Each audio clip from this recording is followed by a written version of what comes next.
Bonjour à tous, bienvenue dans ce 59e épisode des chroniques de Youssef Indy. Le thème d'aujourd'hui, donc nous sommes, il faut préciser, nous sommes le mardi 3 mars, donc j'enregistre aujourd'hui le mardi 3 mars, pas tout à fait à chaud, mais quand même.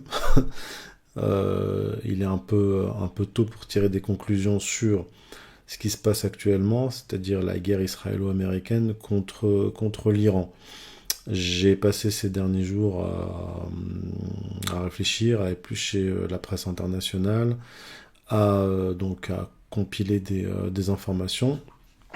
Et donc je suis en mesure de vous proposer une première analyse basée sur des faits vérifiés ou vérifiables avant de passer, disons, aux analyses avec un peu plus de recul, parce qu'il y a des contradictions actuellement qui ne sont pas tout à fait résolues. Alors, avant de commencer, je vous invite à soutenir cette chaîne via Tipeee, via PayPal, via Patreon dans la description.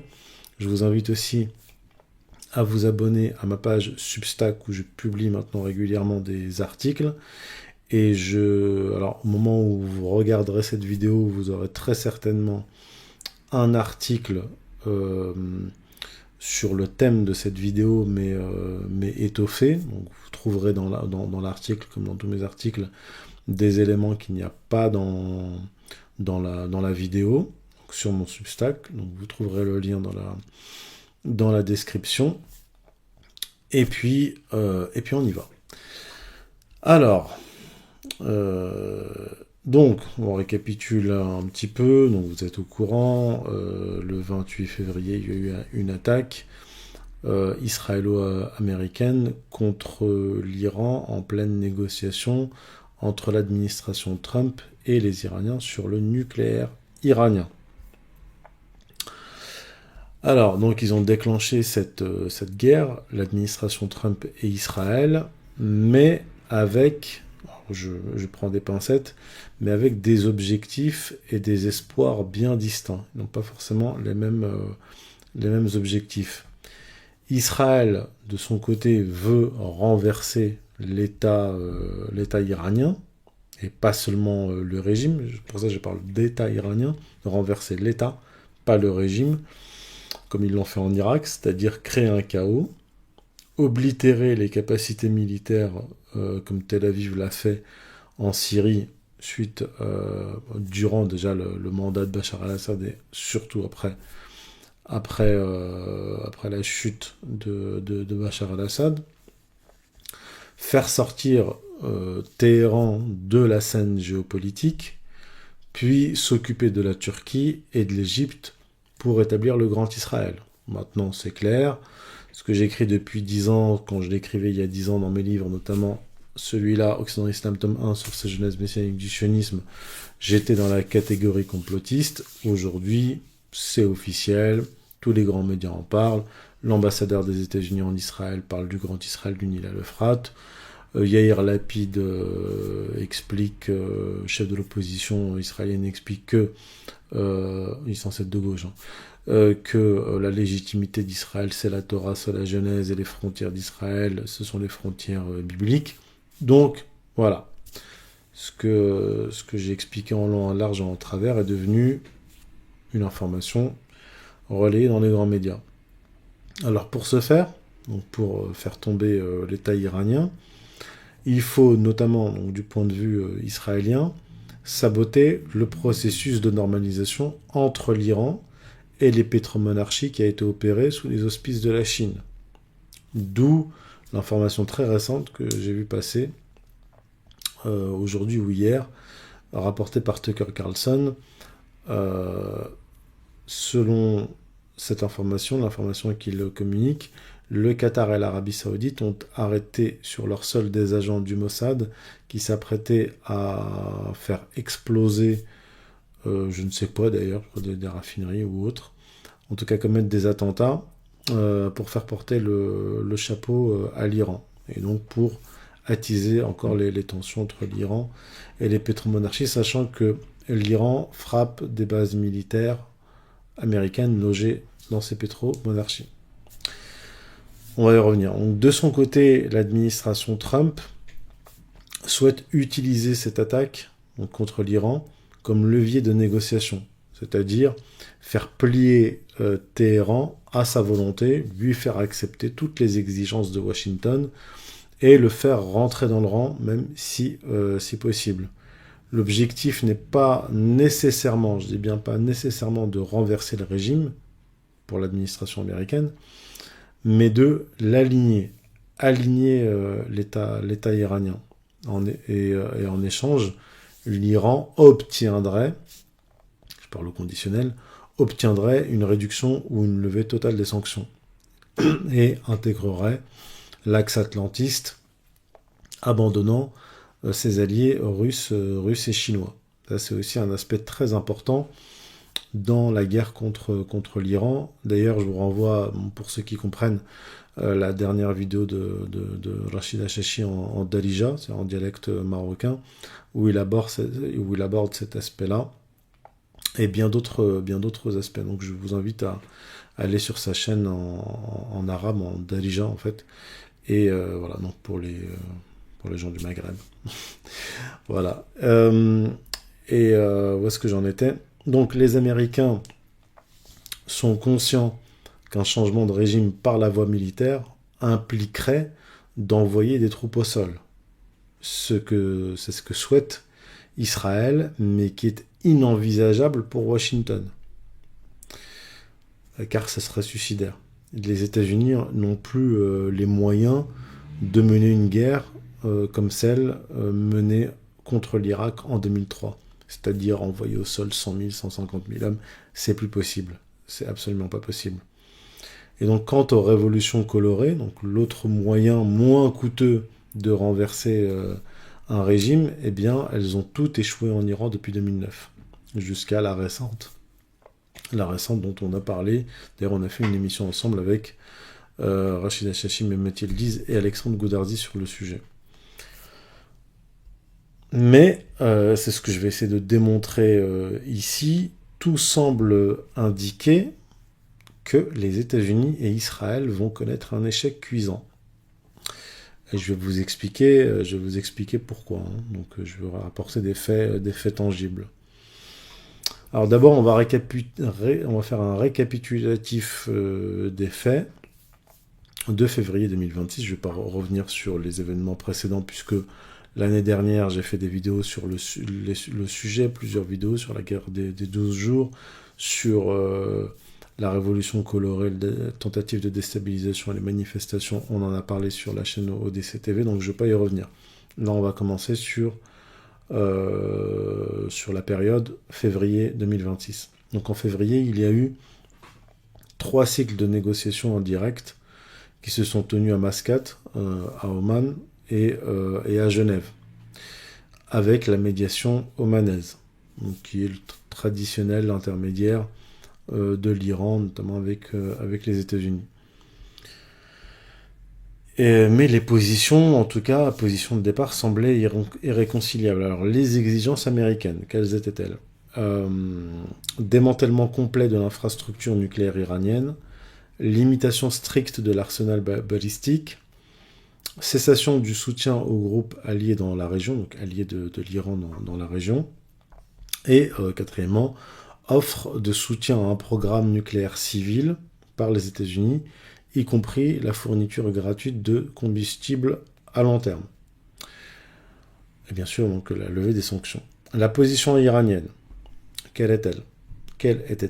Acceptation de discussion sur les limites de l'enrichissement à usage civil, de l'uranium, bien sûr.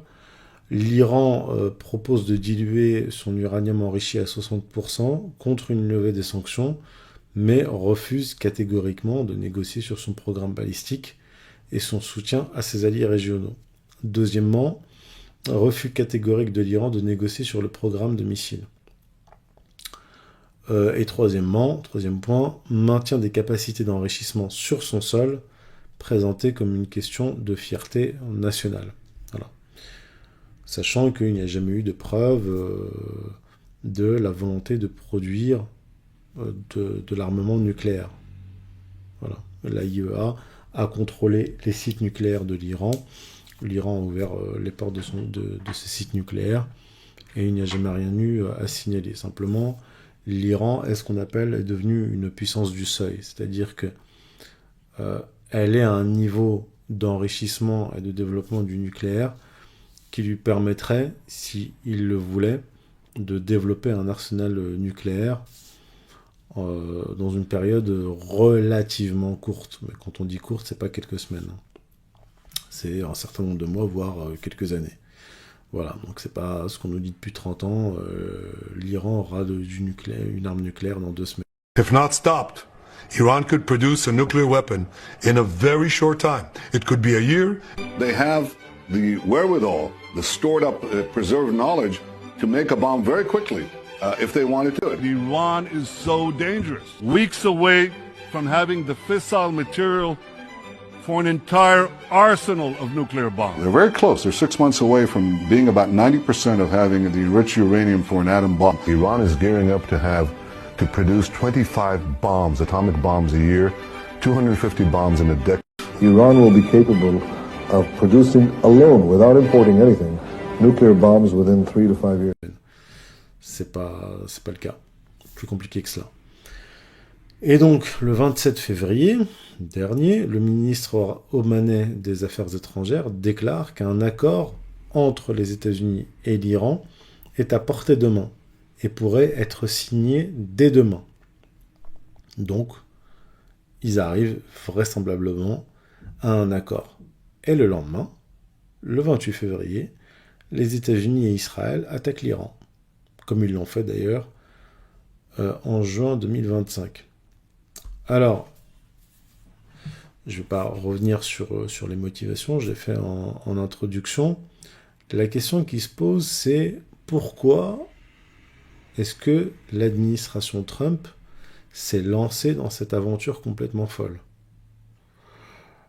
Je vais répondre à la question un peu plus tard, mais d'abord, je vais faire état des oppositions internes aux États-Unis, au plus haut niveau.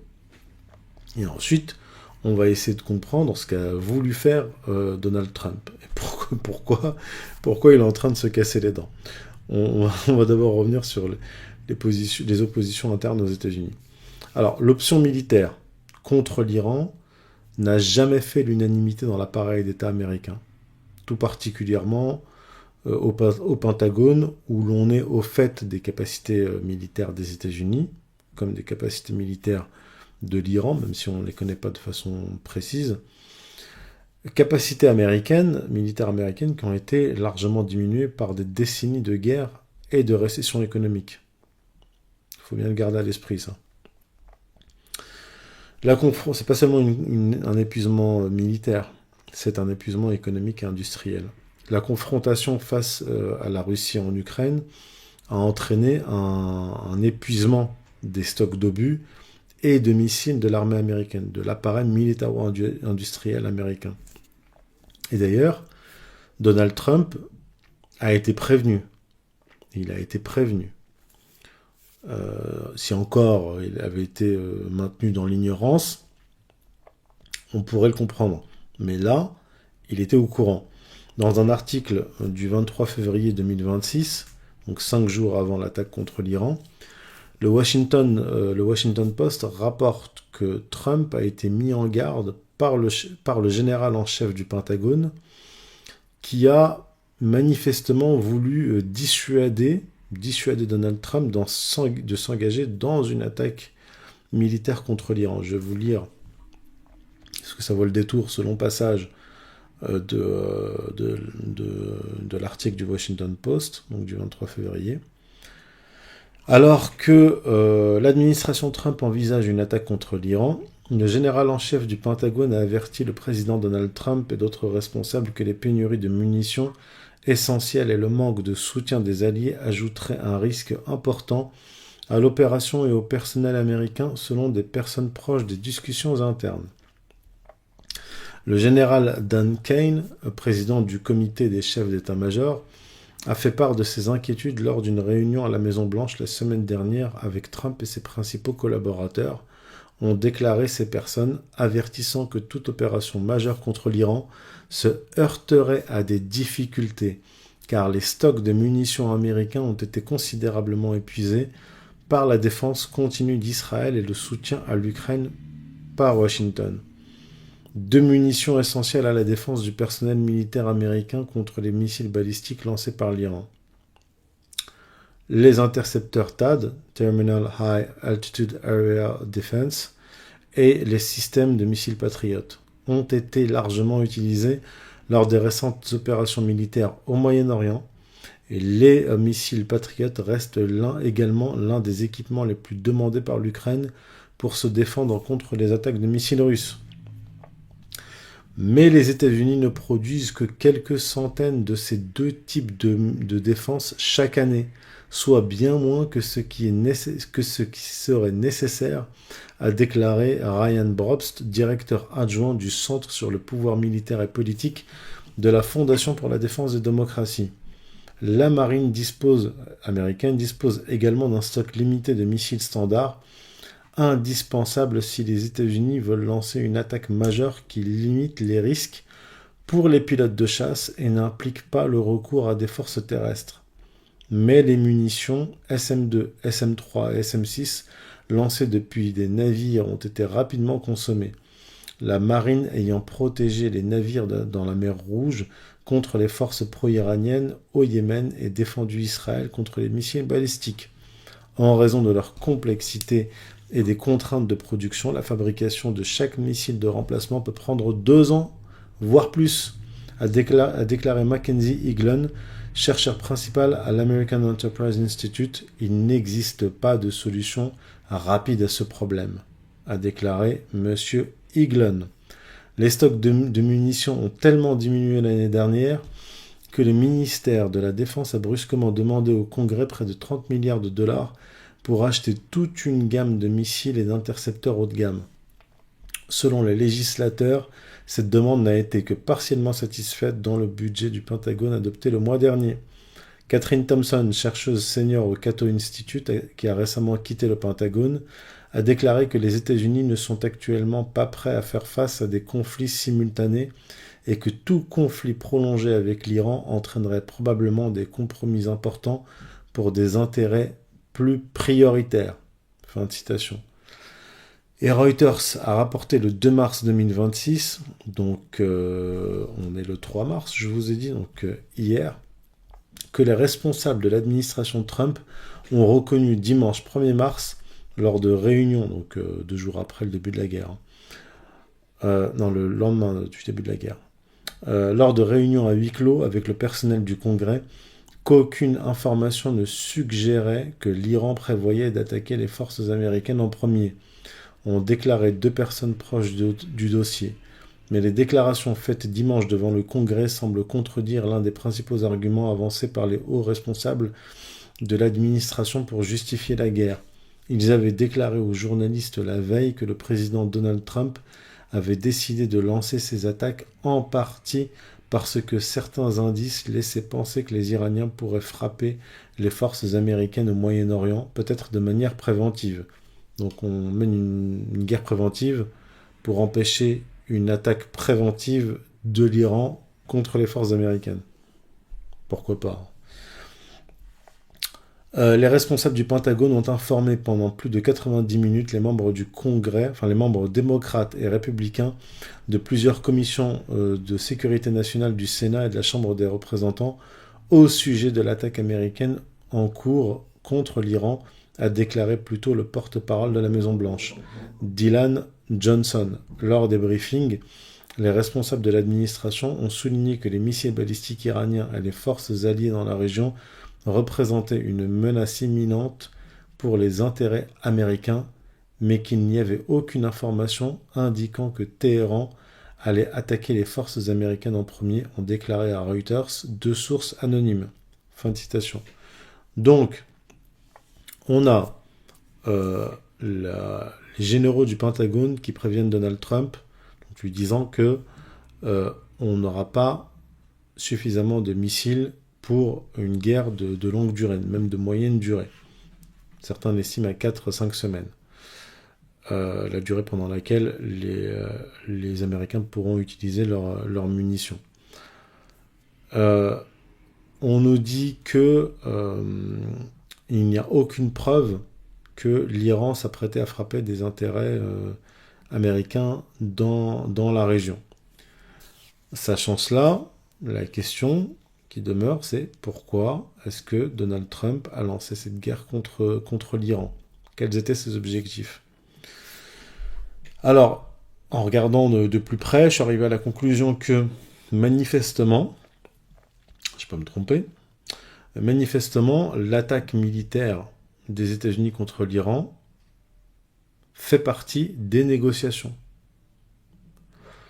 L'objectif de Trump était de faire plier l'Iran dans les négociations et éventuellement ramener Téhéran dans le giron des États-Unis, comme il avait essayé de le faire avec la Corée du Nord durant son premier mandat. Et il avait échoué. La première phase de négociation consistait à impressionner les Iraniens avec une armada pendant les négociations diplomatiques avec le ministre des Affaires étrangères iranien et son équipe. En témoigne cette déclaration de l'envoyé spécial de Trump dans la région, Steve Witkoff, lors d'un entretien avec Fox News le week-end des 21 et 22 février 2026, c'est-à-dire quelques jours avant l'attaque. The president asked me that this morning, and I don't want to use the word frustrated. It's almost because he understands he's got plenty of alternatives. But it's curious. He's curious as to why they haven't, I don't want to use the word capitulated, but why they haven't capitulated.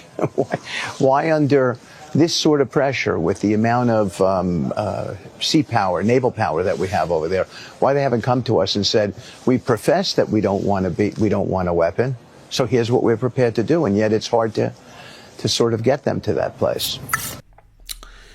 Le président était curieux de savoir pourquoi l'Iran n'avait pas capitulé devant les exigences des États-Unis compte tenu de la menace imminente d'une attaque militaire. C'est-à-dire qu'ils ont, donc ce qu'il dit Witkoff, c'est qu'on a massé nos forces armées près de l'Iran pour faire pression sur l'Iran durant les négociations pour que l'Iran accepte nos conditions. Et il dit, donc je cite la Witkoff, « Pourquoi sous cette pression, avec la puissance maritime et navale qui se trouve là-bas, pourquoi les Iraniens ne sont-ils pas venus nous voir pour nous dire « Nous déclarons que nous ne voulons pas d'armes, voici ce que nous sommes prêts à faire. » Et pourtant, il est assez difficile de les amener à cette position. Fin de citation. Ah, c'est la déclaration de Steve Witkoff, donc négociateur pour l'administration Trump. Et le ministre iranien des Affaires étrangères, Abbas Araghchi, a répondu sur les réseaux sociaux « Vous êtes curieux de savoir pourquoi nous ne capitulons pas, parce que nous sommes iraniens. » Fin de citation. En fait, ce que l'on voit, c'est que l'administration Trump, les Américains en général, mais l'administration Trump en particulier, est quand même composée de gens, des amateurs dans le domaine de la diplomatie et qui méconnaissent totalement leurs interlocuteurs. C'est-à-dire que pour eux, certainement, les Iraniens sont, je sais pas, des Bédouins qui s'habillent différemment des Saoudiens ou des Arabes qui parlent pas l'arabe. Enfin, on a vraiment l'impression de gens qui méconnaissent totalement les cultures proche-orientales, qui méconnaissent totalement la culture iranienne, qui méconnaissent totalement les spécificités du chiisme iranien et qui méconnaissent totalement l'histoire de l'Iran et de la Perse. C'est assez surprenant, mais c'est comme ça. Bon, on a affaire à des Américains, quand même. C'est des cow-boys. Alors, les autres informations qui me permettent de dire que Donald Trump a lancé cette attaque comme un bluff pour ramener les Iraniens à la table des négociations, mais en acceptant les conditions américaines. C'est le média israélien Ynet qui a rapporté l'information. Donc, il a publié le dimanche 2 mars 2026. Donc là, on est... dimanche 2 mars, non. Non, c'est soit le lundi de... non, c'est le dimanche 1er mars, pardon. Le dimanche 1er mars, je corrige sur mon script. 2026, un article titré Trump seeks swift end to Iran operation. Trump cherche à mettre rapidement fin à l'opération en Iran. Alors, regardez, hein, il commence l'opération le 28 février. Et le 1er mars, tout de suite après, donc 24 heures après, Donald Trump veut mettre un terme à l'opération. Je vais vous lire l'article, mais je vais... Bon, avant de vous le lire, je vais vous dire ce qu'il a voulu faire. Et en fait, il a voulu bluffer. Il a voulu faire croire... Enfin, il a cru plutôt qu'en attaquant l'Iran, et d'ailleurs en assassinant le guide suprême, donc en mettant un grand coup sur la tête de l'Iran, il pensait que les Iraniens allaient se soumettre et accepter ces conditions. Parce que, pourquoi c'est un bluff? Pourquoi je pense que c'est du bluff? Parce que lui, il savait très bien qu'il n'avait pas suffisamment de munitions pour une guerre dépassant 4 semaines, mais il a quand même lancé l'opération, étant persuadé que les Iraniens allaient dire « c'est bon, on a compris, on vient en table des négociations, on accepte vos conditions ». Le problème, c'est que le bluff n'a pas fonctionné. Et je vais vous citer l'article, on va y revenir. À la veille de l'attaque contre l'Iran, les responsables américains envisageaient une opération de 4 à 5 jours qui ramènerait un Téhéran affaibli à la table des négociations. Selon une source, un responsable américain aurait transmis une proposition encore plus immédiate.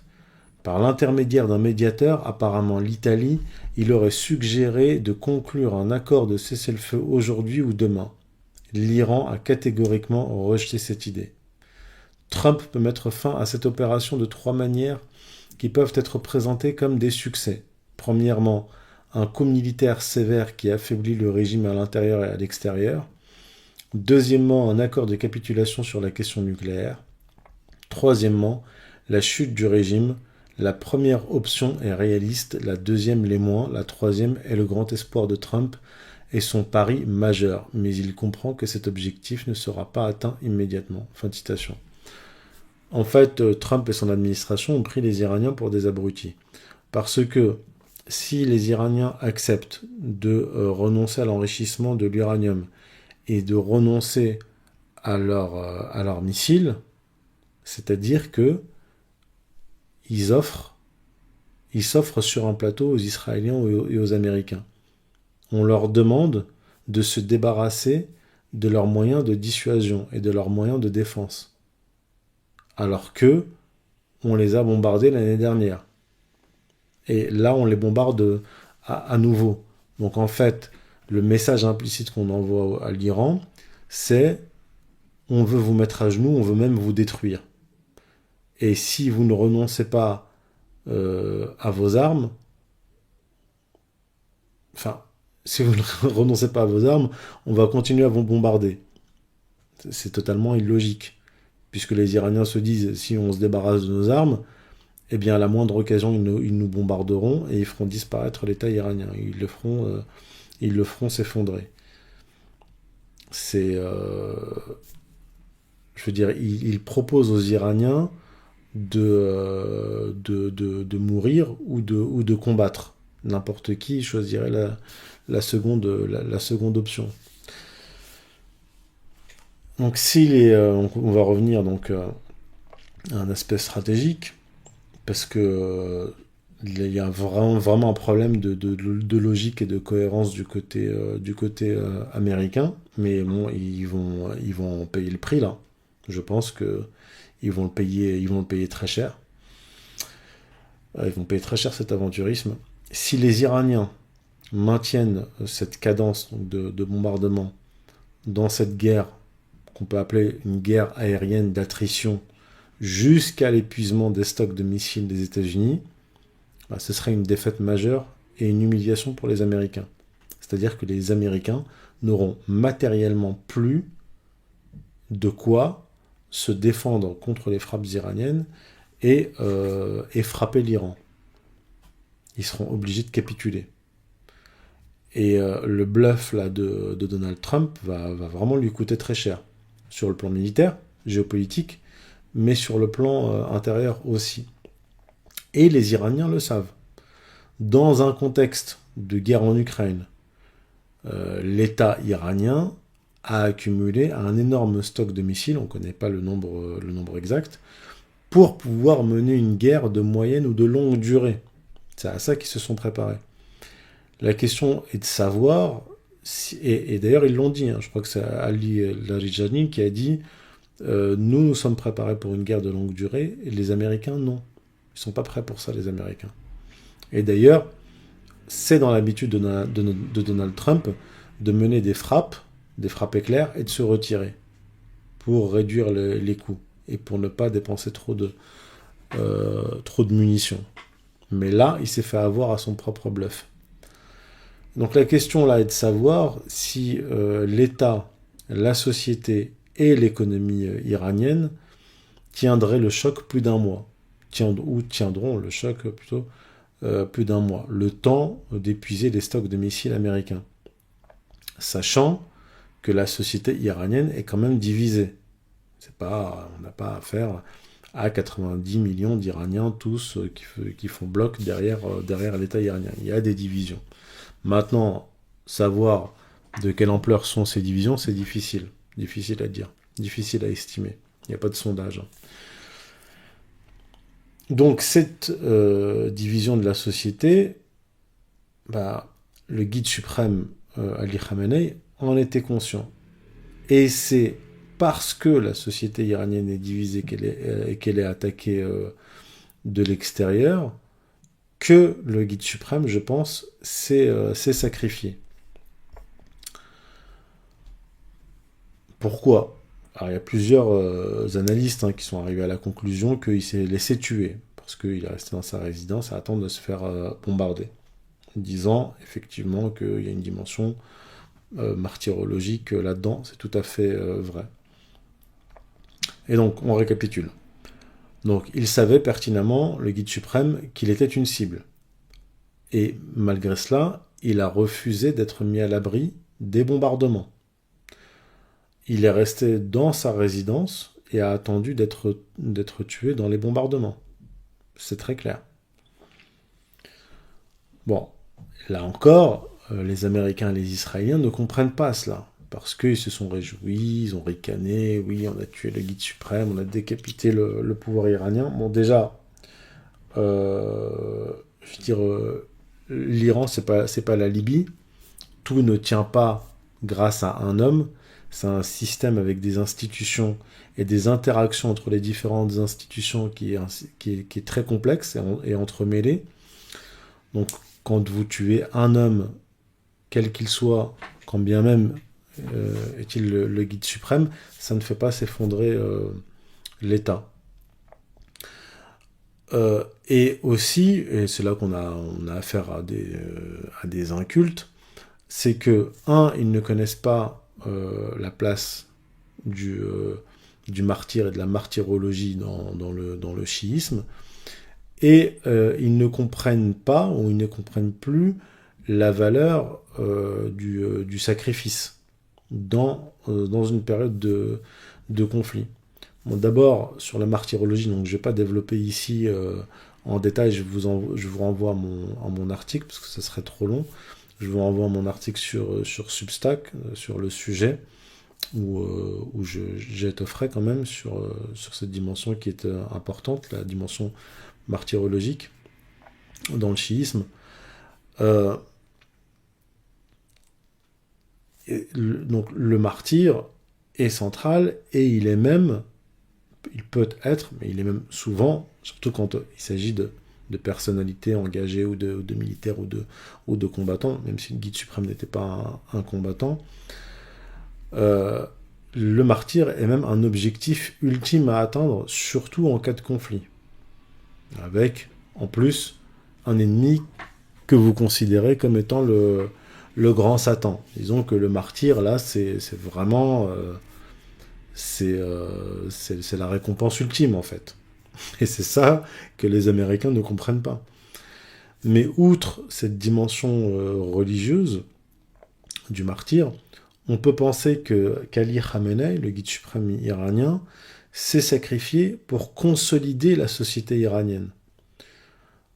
En fait, de tout temps, les sociétés divisées ont pratiqué le sacrifice de l'innocent, ou ce qu'on appelle le bouc émissaire, chargé de cristalliser, pas seulement les péchés, mais de cristalliser et d'annuler la violence interne. C'est-à-dire quand on a une société divisée, traditionnellement, on va aller chercher un innocent qu'on va sacrifier, d'ailleurs souvent à la place du coupable, donc là je parle des sociétés archaïques, l'Iran n'est pas une société archaïque, mais vous allez comprendre, pour mettre un terme au cycle de violence, aux violences internes à la société.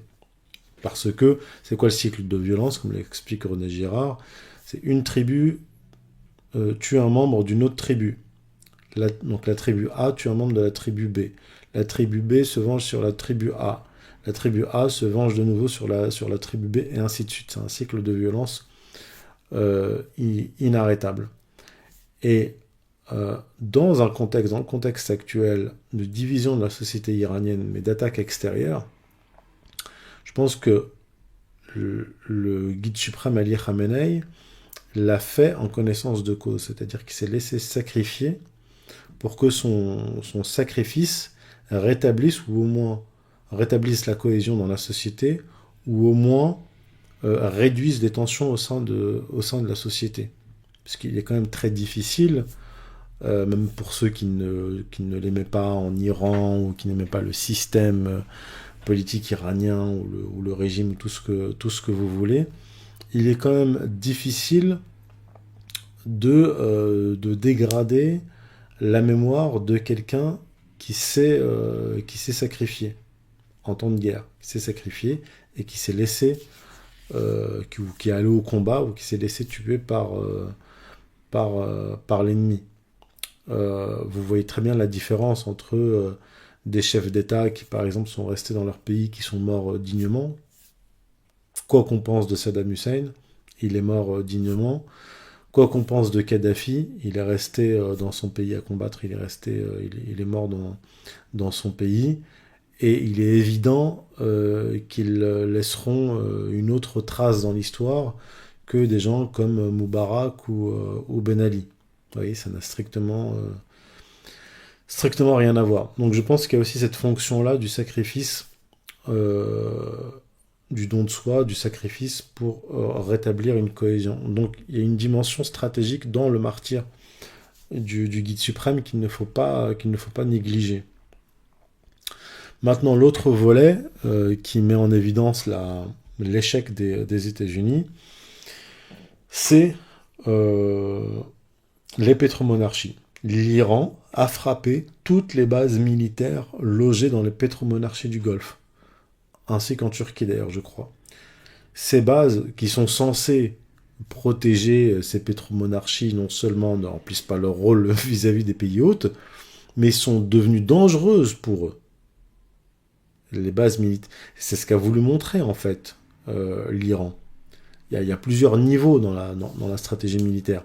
Il y a le niveau 1, c'est-à-dire effectivement frapper les bases militaires américaines, c'est-à-dire frapper ce qui peut être utilisé contre l'Iran dans un conflit, mais aussi cela permet à l'Iran de retourner les pétromonarchies contre les États-Unis.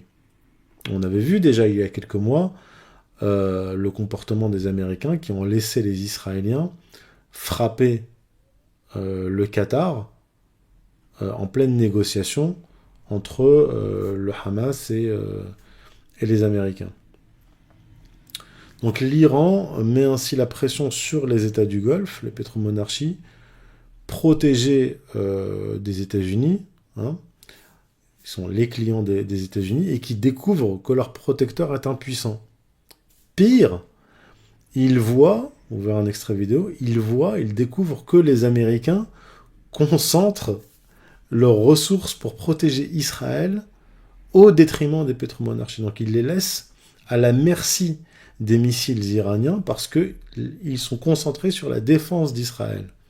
الدفاع الأمريكي مركز على إسرائيل دون دول الخليج التي تقع فيها كثير من القواعد العسكرية وما في شك أنا في تقديري وأعتقد أن هناك يعني نوع من العتب الخليجي على الحليف أو الشريك إذا وصفناه بدقة الشريك الأمريكي الذي يركز على أمن إسرائيل واستقرار إسرائيل وسكان إسرائيل دون الاهتمام بالجوانب الدفاعية في دول الخليج العربية التي تتعرض اليوم لاستهدافات إيرانية دون جهد أمريكي. Donc cette guerre est en train véritablement de marquer un tournant géopolitique majeur et elle est en train de mettre à nu le roi américain. L'expression le roi est nu. Là, le roi est nu. Donc sur le plan stratégique, c'est clairement les Iraniens qui ont actuellement l'avantage, seulement et seulement si l'État iranien, comme je l'ai dit, la société iranienne et l'économie iranienne tiennent le coup jusqu'à l'épuisement des stocks de munitions des États-Unis. Donc on verra, Dieu seul sait, nous verrons comment ça se passe, je vais y revenir, parce que tout cela va avoir des implications géopolitiques majeures. Je vous remercie pour votre écoute. Je vous invite à liker, à partager, à commenter cette vidéo, à activer la cloche bien sûr, à soutenir la chaîne via Tipeee, via Paypal, via Patreon dans la description. Patreon aussi, abonnez-vous à ma page Patreon pour m'envoyer vos questions auxquelles je réponds régulièrement. Et abonnez-vous à ma page Substack pour avoir accès à tous mes articles déjà publiés et les articles futurs. Voilà, je vous remercie. Je vous dis pas à 18h parce que en période de Ramadan, je publie les vidéos un peu plus tard, donc je les enregistre en journée, mais je les publie un peu plus tard pour ceux qui rompent le jeûne. Donc ce sera certainement, on va dire, 20h. Voilà. Voilà, je vous remercie et je vous dis à la semaine prochaine si Dieu veut.